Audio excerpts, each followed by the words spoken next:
All right. Hi, my name is Kathy Roberts, and this is Coffee Talk. And our topic is regrouping. No, actually, our topic really is when life throws us a curveball, and it's about regrouping, determination, and control. Um, life. Originally I had this as regrouping and control because when life throws us a curve, we have to regroup. And I really was thinking about everything that we can have our control over, we should have control over. There's a lot of things in life that are out of our hands. And the things that we do, we are able to have control over. We should, but I changed that to regrouping, determination, and control because in real life, there's very, like, we can only control our own actions. That's all we really can control. So, I added the word determination because when I looked up the words, I saw that it was really necessary to have that word in there. In other languages, they have one word doesn't, they have many different words for the same meaning. We say, I love that. And that could be, I love my husband. I love my baby. I love my pajamas. I love going to the park. I love shopping, and in other languages, there's real specific words for all of that. It's not, they don't say love. It would be agape, phileo, eros. There's all these different words for love. And so I think sometimes we have to really be mindful of the words that we use when we're explaining things and even wanting things. So here we go to the next slide. So we don't have to live very long to realize that life comes with curveballs, right? Like we know that life comes, that we need to anticipate and realize that that's what happens in life. It, everything doesn't always run smoothly. There's a verse in the Bible that says, it says, in the world you will have tribulation, but be of good cheer, for I have overcome the world. Jesus said that. So nowhere in the whole world is there any promises that we're not going to, hit roadblocks or pitfalls or issues. So we have to realize that. But what happens to us organizationally challenged type people, when the curveballs come, we tend to regress, like we cocoon. And that's part of the reason why I'm doing this is because I have, these curveballs are being thrown at me. And in anticipation of them, I'm realizing that it is something I need to teach because there's here, let me see if I can go on to the next one because I'm kind of like getting ahead of myself. All right. My whole point to the last thing that I said was when life throws us curveballs, we seem to be caught off guard and then we regress. Even though we know that they're coming, we seem to be caught off guard by them. And, we really shouldn't be.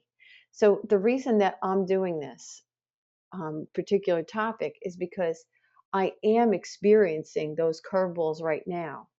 And so you could get like that been there, done that moment from me where you can say, oh, all right, now I see that this happens. And then you could like avoid the hole. You know what I mean?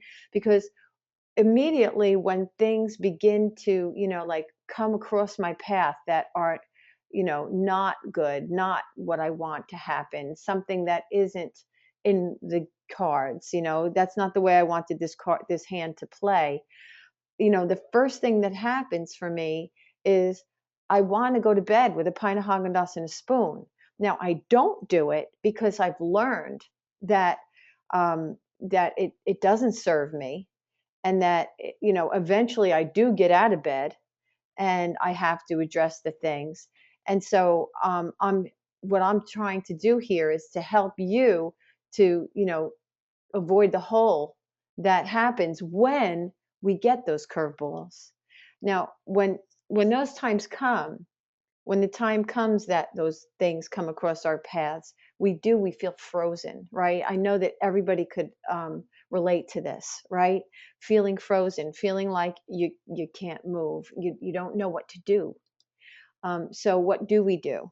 What do we do not to regress? What do we do to move forward? And what do we do to address the unexpected? Um, you know, it's all in our response, and it's all in our realization.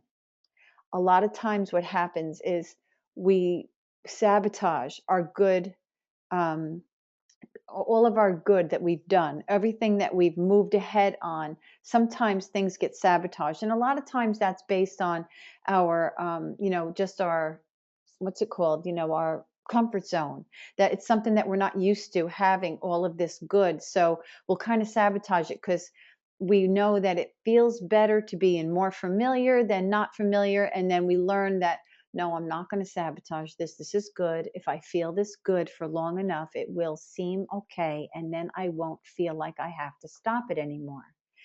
But what happens when things happen in our lives that are difficult, I believe I know why that is for us. And that's because we're motivated by fun. That's what motivates us. We need to be motivated to get something done. Whereas somebody that's organizationally gifted, their motivation is strictly that something has to be done. That's it. All they can think of is, well, the dishes have to be done, I'll do them. But we need more motivation than that. We either need something like a tickler that shows us something that says do this, and then we'll do it. We need to be told, or we have to know that company's coming, or we're having a party or something like that. So there's some kind of a motivation. But the left brain people, they don't need that.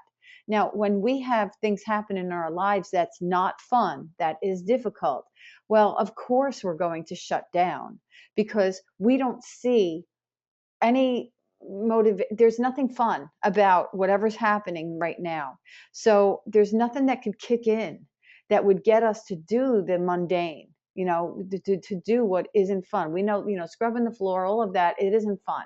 Once we get in a role and we see how nice it is, then we do become more motivated to keep it up because of the feeling. Now we have that feeling of the house is in order, and how great it feels to have people over, and how nice it feels to go into the kitchen and not have to wash a mug to get a cup of coffee, and all of that feeling that comes along with having an orderly home. But when something comes across our path that's difficult, it's easy for us to shut down because there is no fun in that. And I'm here to show you the motivation to actually keep going with the housework and not send yourself to bed when things get difficult, because it's part of the plan. You see, when things don't go right, when things aren't going right, we can't, regress into bed, because we know that we have to get over this hurdle, whatever that hurdle is. And we love plans. Let's face it, we do. We love plans. We love to know what to do and then to do it, to execute it. But when we don't know what to do, and it seems like, well, why bother? When we get those feelings of futility happening again, it's real easy for us to not move forward, and then to sabotage all of our efforts that we've had in the past of getting our acts together. So, what would it do for your motivation? Now, this is what I want to know, okay? What would it do for your motivation to do something instead of retreat? If we knew that there was a plan, that keeping house was part of it. Like, do you see how taking that shift in perspective, when something happens that is just, not fun, not part of what you wanted, to happen, when something like that happens, then realizing that keeping house is part of a plan to overcome whatever it is that has come across your path, it really does. There's a shift, isn't there? There's a shift in feeling like I just want to go to bed, and that overwhelm, to a little bit of empowerment, right? Now, in baseball, there's a method to hit curveballs, right? There's a specific method, and they go up to the plate in anticipation of a curveball. They know it might happen, and they look out for it. See? So since there is, like a way for a baseball player to anticipate something that's getting thrown at him. It's kind of like a beautiful analogy for us, for living life on purpose. So when life throws us a curve and we get overwhelmed because we don't know what to do, this is what we do. We regroup with determination and control. That's what we do. Okay? So you have to realize that keeping house is a real important part of the plan when life throws a curve. And I know, like, at this time of your life right now, when you're listening to this, maybe everything is wonderful. Maybe everything is just great. And you signed up for Tidy Tutor University. Maybe you've been a grad for quite a while and things are really moving along and you're seeing things happen. And at this point in time in your life, there's everything is pretty good. And I know that it's a little bit difficult to wrap your head around what I'm talking about when things are nice, when things are easy. But there will come a time, and we know there will, because it's just the way life is, that we hit a rocky road.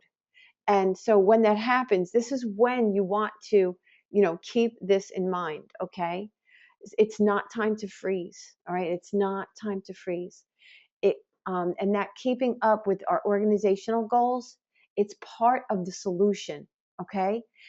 And what that would do, well, let me see, what did I write here? What would that do to motivate you not to go to bed? Okay, so to realize that getting and keeping your plan with the house is part of the plan to overcome whatever it is that's stepping up. Because once the house gets to be a mess, it really will become much more difficult to deal with whatever it is that's come across your path. And if you're living with anyone that is having an issue that is part of the problem, then you'll actually be expediting their success at whatever it is that they need to overcome, by keeping the house together. Okay. So we like a plan and we like to know what to do. Now, how to respond to a curveball is not to react. Okay. We don't want to react. All right. But we have to realize that they are inevitable. What we want to do is we want to respond. There's a huge difference between when something happens, reacting to it and responding to it. Most of the time, if something happens, you're going to want to react. It's a knee-jerk reaction. The best thing to do is to do nothing until you can respond without anger, without fear, and with clarity. So sometimes it's all right to do nothing for a long time until you're ready to make the next move, which is more of a response than a reaction. Okay. So the first thing to do is to regroup. All right. So when life throws you a curve, right, you regroup. All right. And this is what regroup means: reassemble or cause to reassemble into organized groups, which means that something was assembled at one time.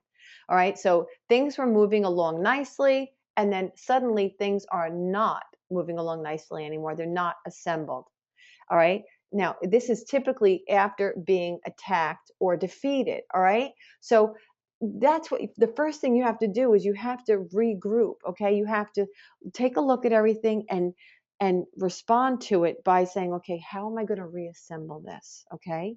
And so when there's an attack, when you've been thrown a curveball, the first thing you do is you regroup. I wanted to just get into some of the words for the word regroup. To reassemble means, it's a past tense. It means like to gather together again. All right. So we want to gather together again. And to assemble something is to gather together in one place for a common purpose, to fit together the separate component parts, like of a machine or of an object. So we want to really take a look at whatever it is the problem is, and then put it together. Put together the pieces that have to be put together so that you can move ahead. And remember that going to bed with a glass of wine and a movie is not part of the plan. It might feel like it, especially if that, that really has been our MO to do that. I get lots of emails, and me myself has experienced this more times than I like to admit, that the feeling of futility and being frozen in my tracks is it is part of our problem. It's part of why we don't move forward, because we don't know what to do first. And so regrouping is the first thing that we want to do. Actually, probably the first thing we want to do is realizing that going to bed is not part of the plan, that cleaning up the house and keeping to that is definitely part of the plan, because it helps us. It helps us to move forward. It helps us to be clear. It helps us to address whatever it is that is going to come into our lives, because there will be no confusion in our homes and in our areas. The next thing we want to do is we want to do it with determination. Now, this is what determination means. It means firmness of purpose and resoluteness. You need to be resolved, all right? You have to, when we're going to regroup, and we're going to be determined to get something done, and we're going to do it. Now, the word control, what I really want to hit home with this control thing, which means the power to influence or direct people's behavior or course of events, is that there are so many things that we do not have control over, and we really seriously do need to do everything we can that we can. So we know that we can keep the house in order. We can stick to our routines. We can live in a more peaceful environment than we would if we were living in all kinds of clutter and confusion with stuff.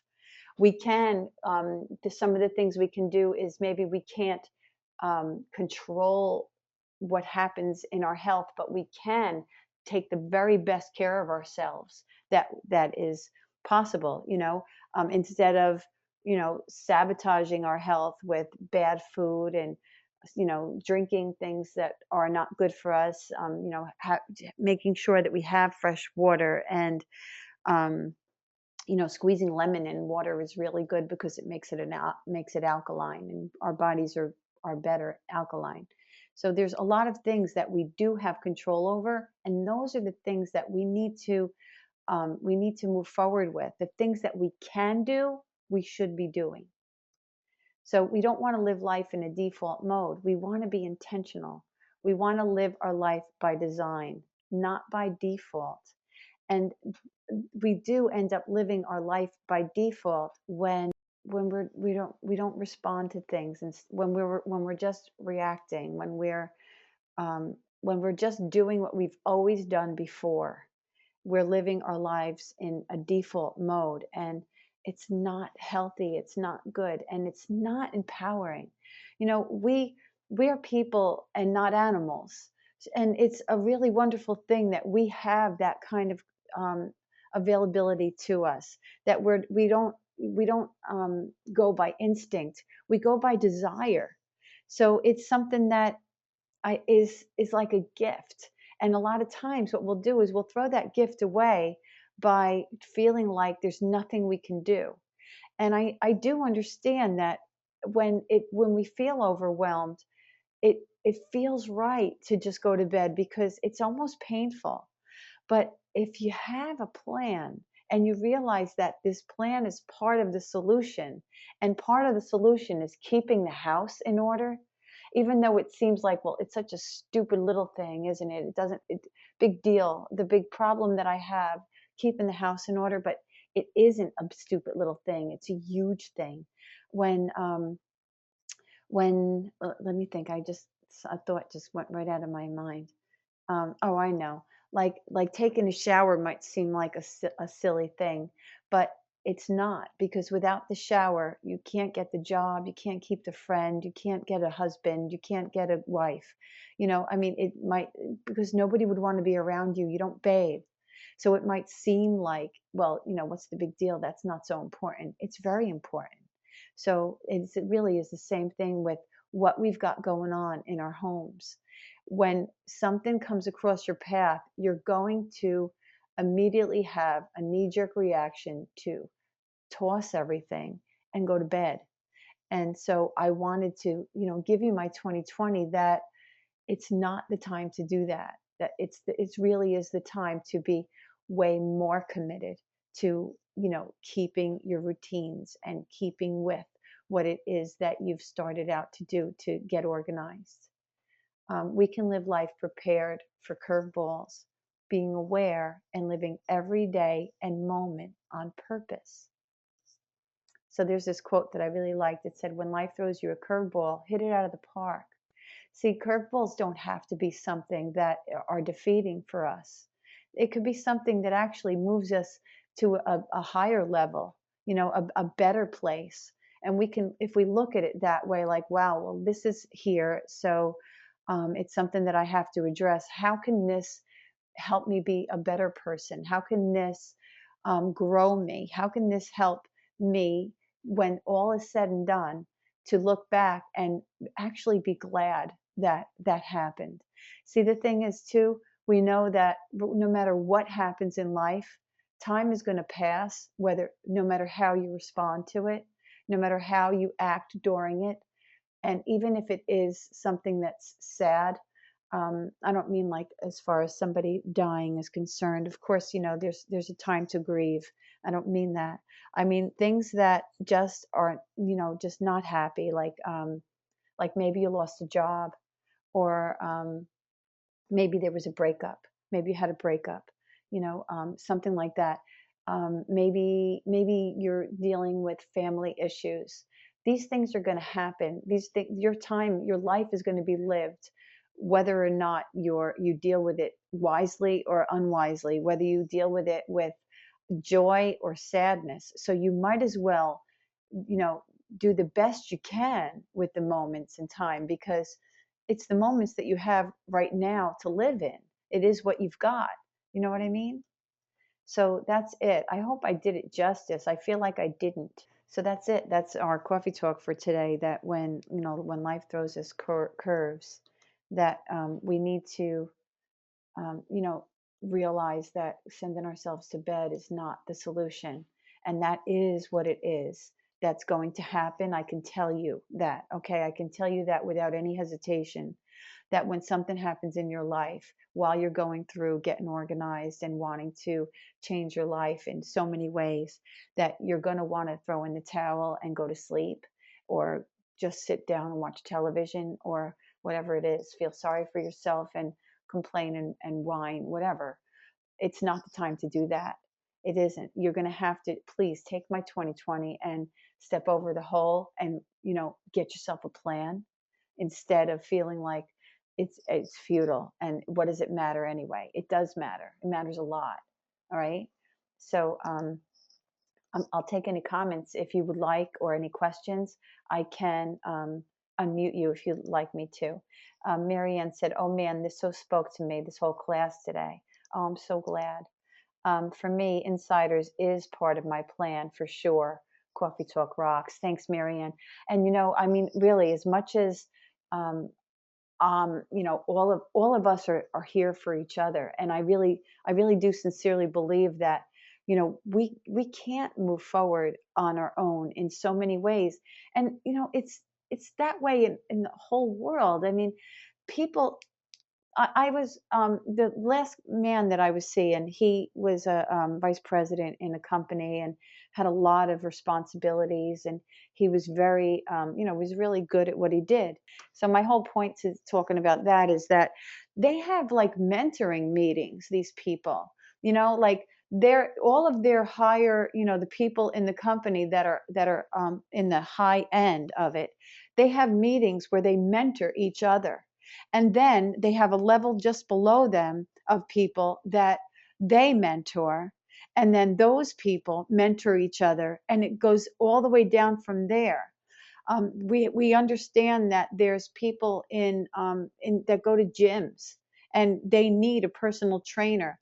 Or even if you don't get a personal trainer, but you need to go to a gym because there's a support group there. Even if you're not, walking in, having conversations, you're in there at 5 in the morning with 10 other women who have kids just like you, or right after work or something, that you're in the gym sweating your ass off on the treadmill, or on the stepper or something. It's a huge form of support. Excuse me. It's a huge form of support just walking into a gym. And so I completely agree with you that this is necessary. Our us getting together and us having each other. Trish said, "This is perfect timing. Thank you. I am motivating my kids too." Wonderful. All right. Happy said, "I needed this today." Oh, I'm so glad. I'm so glad. Um, well, sometimes when I think that I didn't hit the mark, then when I go to edit it again, I think to myself, "Why do you think you didn't do it? It was fine." But anyway, that happens sometimes. All right. So I'll sign out now, and I'll see you guys on Facebook and all over the place. All right. Bye.